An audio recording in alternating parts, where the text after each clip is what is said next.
Hello everyone, welcome back to my YouTube channel. I am doctor Kannu, I am a physiotherapist और मेरा खुद का clinic है यहाँ पे दिल्ली में। सो आज हम डिस्कस करेंगे एक बहुत इंपॉर्टेंट टॉपिक जो ऑलमोस्ट हर स्टूडेंट कंफ्यूज रहते हैं अपनी बैचलर्स के बाद कि जॉब अपॉर्चुनिटीज क्या क्या है। अब हमने बैचलर्स कंप्लीट कर ली है, हम आगे क्या करें, हमें जॉब नहीं मिल रही है, क्या क्या अपॉर्चुनिटीज है। तो इस वीडियो में हम सारी चीजें डिस्कस करेंगे। We will try to cover each and every portion की क्या क्या अपॉर्चुनिटीज है आपके पास, आप किस फील्ड में जा सकते हो, कितना पे स्केल आपको किस लाइन में मिलेगा। सो ऑलमोस्ट सारी चीजें इसमें हम कवर करेंगे। सो वीडियो को एंड तक जरूर देखना। अब आपने बैचलर्स ऑफ फिजियोथेरेपी यानी कि बीपीटी अब आपने कंप्लीट कर ली है, तो इसके बाद देखो सबसे पहला ऑप्शन जो आपके पास आता है, आपको इजिली किसी भी प्राइवेट सेक्टर में जॉब मिल जाएगी। जैसे कि अगर आप कोई भी अपने घर के नियर में प्राइवेट क्लिनिक में अप्लाई करोगे तो वैकेंसीज रहती है वहाँ पे, आपको वहाँ पे इजिली जॉब मिल जाएगी। लेकिन वहाँ पे पे स्केल थोड़ा कम रहता है। आपको वो पार्ट टाइम में वो 8 to 10,000 देंगे और अगर आप फुल टाइम वहाँ पे काम करोगे तो आपको अराउंड 15 to 16,000 पे करेंगे। लेकिन अगर आपको एक एक्सपीरियंस गेन करना है तो it is always a good start कि आप अपने नियर बाय क्लिनिक में जाकर पहले 1-2 साल के लिए जॉब कर लो, ताकि आपको एक एक्सपीरियंस गेन हो जाए, आपको पेशेंट डीलिंग आ जाए, क्या क्या प्रोटोकॉल्स है, किस तरीके से हम पेशेंट के साथ डील करते हैं, हम कैसे ट्रीटमेंट देते हैं। क्योंकि थ्योरी में जो हम 4 years की थ्योरी में पढ़ते हैं और एक जो हम रियल लाइफ में पेशेंट को ट्रीट करते हैं बहुत अलग चीज़ है। हमने थ्योरी में जो पढ़ा है ठीक है, लेकिन उसको अप्लाई कैसे करना है, हमें पेशेंट के साथ कैसे हमें ट्रीटमेंट देना है, वो काफ़ी डिफरेंट रहता है। तो आई वुड सजेस्ट कि अगर आपने बैचलर्स कंप्लीट कर ली है तो सबसे पहले आप अपना कोई भी नियर बाय क्लिनिक में जाकर कुछ टाइम के लिए जरूर ज्वाइन करो, ताकि आपको एक एक्सपीरियंस गेन हो जाए कि किस तरीके से आपको पेशेंट कोई भी केस अगर आपके आगे आ जाए तो आपको किस तरीके से हैंडल करना उस केस को। सेकेंड ऑप्शन आपके पास रहते हैं प्राइवेट हॉस्पिटल। ये मिलना थोड़ा मुश्किल होता है क्योंकि फ्रेशर्स को थोड़ा कम लेते हैं हॉस्पिटल्स में जॉब के, लेकिन काफी ऐसे हॉस्पिटल्स हैं जहाँ पे फ्रेशर्स एलिजिबल होते हैं अप्लाई करने के लिए। तो आप रिज्यूमे वगैरह अपना शेयर करिए, हॉस्पिटल्स पे जाकर बात करना पड़ेगा। अगर वैकेंसी है तो वहाँ पे जाकर इंटरव्यू दो, अगर वहाँ पे आपको जॉब मिल जाती है तो it is really a good for your career, क्योंकि वहाँ पे आपको एक्सपोजर काफ़ी अच्छा मिलेगा। वहाँ पे आपको आईसीयू का एक्सपोजर, ओपीडी का बहुत अच्छा एक्सपोजर मिलेगा। वहाँ पे आप सारे पोस्ट ऑपरेटिव पेशेंट्स भी देख पाएंगे। तो exposure wise hospital is really good. अगर आपको बैचलर्स ऑफ फिजियोथेरेपी के बाद यानी बीपीटी के बाद अगर आपको हॉस्पिटल में जॉब मिल रही है तो उसको आंख बंद करके ले लो, क्योंकि उसमें आपको एक्सपोजर काफी अच्छा मिल जाएगा उसमें भी। लेकिन पे स्केल देखो बहुत ज्यादा अच्छा नहीं रहता, दे पे अराउंड 20 to 22,000। इनिशियली वो इतना ही पे करते हैं, लेकिन एक्सपोजर आपको बहुत अच्छा मिलेगा। देखो अगर सैलरी की बात करें, हॉस्पिटल्स में भी आपको इनिशियली सैलरी कम ही मिलती है, इट इज अराउंड 20 to 22,000। तो अपनी एक्सपेक्टेशन बहुत ज्यादा मत रखना, लेकिन इवेंचुअली आपकी सैलरीज इंक्रीज हो जाएगी, क्योंकि जब आपका एक्सपीरियंस रिज्यूमे में एड ऑन होता रहेगा तो आपकी उस हिसाब से सैलरीज भी इंक्रीज होती है। उसके बाद थर्ड ऑप्शन आता है हमारे पास home visit. You can earn really good amount of money with home visit. मैंने अपने प्रीवियस वीडियो में भी काफी बार डिस्कस करा है and I will say it again. अगर आपको पैसा कमाना है तो you can always go for home visit. और आप ऐसा नहीं, आप जॉब के साइड बाय साइड भी होम विजिट मैनेज कर सकते हो। अगर आप फुल टाइम होम विजिट करना चाहते हो तो आप लाखों में अर्न कर सकते हो। You can earn around 80,000 to 1 lakh per month. या फिर सेकंड ऑप्शन आपके पास ये है, जैसे आपने कोई पार्ट टाइम क्लिनिक ज्वाइन कर लिया, वहां से भी आपको विजिट मिल जाती है, कट लेकर विजिट मिल जाती है। आप हाफ टाइम क्लिनिक कर सकते हो और बाकी का हाफ टाइम आप अपने होम विजिट कर सकते हो। तो ये भी काफी अच्छा ऑप्शन रहता है। उसमें ये होता है क्लिनिक एक्सपीरियंस आपका एड ऑन होता रहता है और बाकी आप होम विजिट से पैसा भी कमाते रहते हो।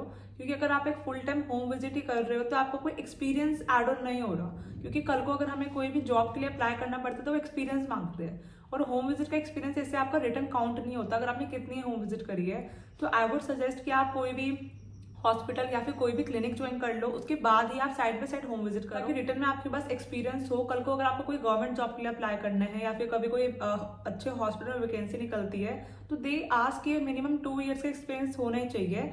So for that you need a job in A clinic और अ हॉस्पिटल। उसके बाद आपके पास फोर्थ ऑप्शन आता है, अगर आपको बैचलर्स के बाद जॉब नहीं करनी है तो you can always go for masters. Masters आपके जिस पे भी इंटरेस्ट है वो आपको इंटर्नशिप के टाइम में पता लग जाएगा, क्योंकि इसमें अलग अलग डिपार्टमेंट्स में आपकी पोस्टिंग लगती है, ऑर्थो में, कार्डियो में। तो उससे आपको पता लग जाएगा कि किस फील्ड में मेरे को इंटरेस्ट है, तो उसी फील्ड में आप अपनी आप मास्टर्स परस्यू करो और उसके बाद आप फिर मास्टर्स के बाद आप जॉब कर सकते हो।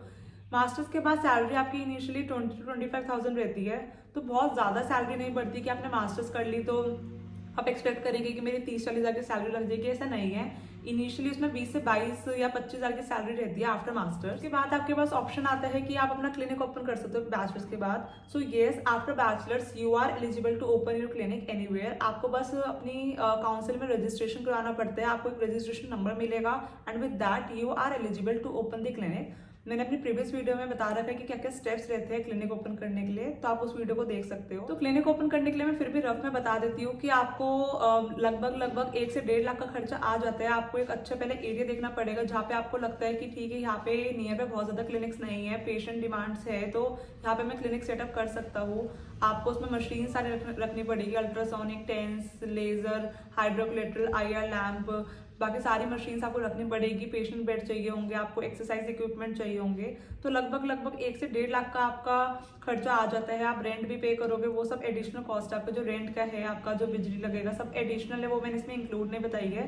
1.5 लाख के करीब आपका खाली इक्विपमेंट्स का खर्चा आ जाता है क्लिनिक ओपन करने में।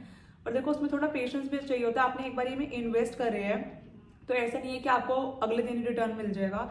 It will take time, eventually ही चीज़ें सेटअप होती है। आप थोड़ी बहुत आपको एडवर्टीजमेंट करनी पड़ेगी, 1 से 2 से 4 पेशेंट आएंगे, तो वो बाय माउथ ज़्यादा अच्छा रहता है। हमारा प्रोफेशन ऐसा है, अगर आपने एक की रिकवरी करी है तभी वो 2 लोगों को बताएगा, वो 4 लोगों को बताएंगे, तभी पेशेंट हमारे पास धीरे धीरे पेशेंट फ्लो आता है। सो इसमें आपको थोड़ा पेशेंस रखना पड़ेगा, लेकिन हाँ, आप क्लिनिक ओपन कर सकते हो अपनी बैचलर्स के बाद। उसके बाद आपके पास जॉब अपॉर्चुनिटी का ऑप्शन आता है आफ्टर बैचलर्स की। अगर आपको इंटरेस्ट नहीं है कि मुझे क्लिनिकल में इंटरेस्ट नहीं है, अगर आपको लगता है कि नहीं मैं क्लिनिकल के लिए नहीं हूँ, मैंने इंटर्नशिप में मैंने देख लिया कि नहीं मुझे क्लिनिकल्स में नहीं जाना, so you can go in non clinical. आपके पास बैचलर्स के बाद ऑप्शन है कि आप नॉन क्लिनिकल जॉब्स ले सकते हो। जैसे कि आपका मेडिकल बिलर की जॉब्स होती है, क्लिनिकल इन्वेस्टिगेटर की होती है, मेडिकल कोडर की होती है, तो ये सब जॉब्स भी आप कर सकते हो। अगर आपको इस पर डिटेल वीडियो चाहिए तो आप मुझे कमेंट सेक्शन में बता सकते हो, मैं इस पर एक डिटेल वीडियो भी बनाकर डालूँ। तो ये MNCs में काफ़ी जॉब्स निकलती है। इसमें आपका इनिशियल पे स्केल रहता है अराउंड 25,000। इसमें आपको ये है कि आपका सैटरडे संडे ऑफ रहेगा। आपको इसमें काफ़ी जॉब्स ऐसी जो वर्क फ्रॉम होम भी प्रोवाइड करती है। सो ये अगर आपको क्लिनिकल में इंटरेस्ट नहीं है तो आप नॉन क्लिनिकल जॉब्स ऐसी कर सकते हो। इसमें आप अपना एक प्रोफाइल बना सकते हो लिंक्डइन का, उसके बाद आप जॉब वगैरह सर्च करो, आपको इजीली मिल जाएगी, काफी प्लेंटी ऑफ जॉब्स रहती है। उसके बाद लास्ट ऑप्शन आपके पास रहता है गवर्नमेंट जॉब में अप्लाई करने के लिए। तो उसमें आपको लेकिन बहुत ज्यादा प्रिपरेशन करनी पड़ेगी, आपको रेगुलर प्रिपरेशन करनी पड़ेगी, तभी आप कोई भी गवर्नमेंट एंट्रेंस क्रैक कर पाओगे। आफ्टर BPT काफी ऐसे गवर्नमेंट एंट्रेंसेस होते हैं जो कि एक्सेप्ट करते हैं बैचलर्स ऑफ फिजियोथेरेपी को, और उसमें आपको एक रिप्यूटेड हॉस्पिटल में एज अ फिजियोथेरेपिस्ट आपको जॉब मिल जाती है। उसमें पे स्केल भी काफी अच्छा रहता है, इनिशियली 30,000 to 40,000 पे स्केल होता है। एम्स दिल्ली में भी अभी रिसेंटली में जॉब निकली हुई है जहाँ पे बैचलर्स ऑफ फिजियोथेरेपी एलिजिबल है अप्लाई करने के लिए, लेकिन उसमें एंट्रेंस थोड़ा टफ रहते हैं, आपको डेली प्रिपेयर करना पड़ेगा, तभी आप एंट्रेंस क्रैक कर पाओगे। तो लेकिन वो काफी अच्छा अपॉर्चुनिटी है, अगर आप क्रैक कर लेते हो एंट्रेंस तो एक काफी अच्छे गवर्नमेंट हॉस्पिटल में परमानेंट जॉब आपको मिल जाती है विद अ गुड पे स्केल। सो बेसिकली ये सब डिपेंड करेगा कि आपका इंटरेस्ट किस में है, आप किस फील्ड में कंटिन्यू करना चाहते हो। सो अगर आपका क्लिनिकल में इंटरेस्ट है तो मैंने इसमें काफी अपॉर्चुनिटीज विद सैलरीज बताई है कि आप किस फील्ड में जा सकते हो। और अगर आपका नॉन क्लिनिकल में इंटरेस्ट है तो उसमें मैंने काफी ऑप्शंस बताए हैं किस तरीके से नॉन क्लिनिकल जॉब्स कर सकते हो। सो आई होप आपको ये डाउट क्लियर हो गया हो कि आफ्टर बैचलर्स में पास क्या क्या ऑप्शन है जॉब करने के लिए। स्टिल अगर कोई भी डाउट हो तो आप मेरे से कमेंट सेक्शन में पूछ सकते हो, I will try to answer them all. And अगर आपको वीडियो अच्छी लगी तो please don't forget to subscribe my channel. So bye bye, take care, अगली वीडियो में मिलते हैं जल्दी।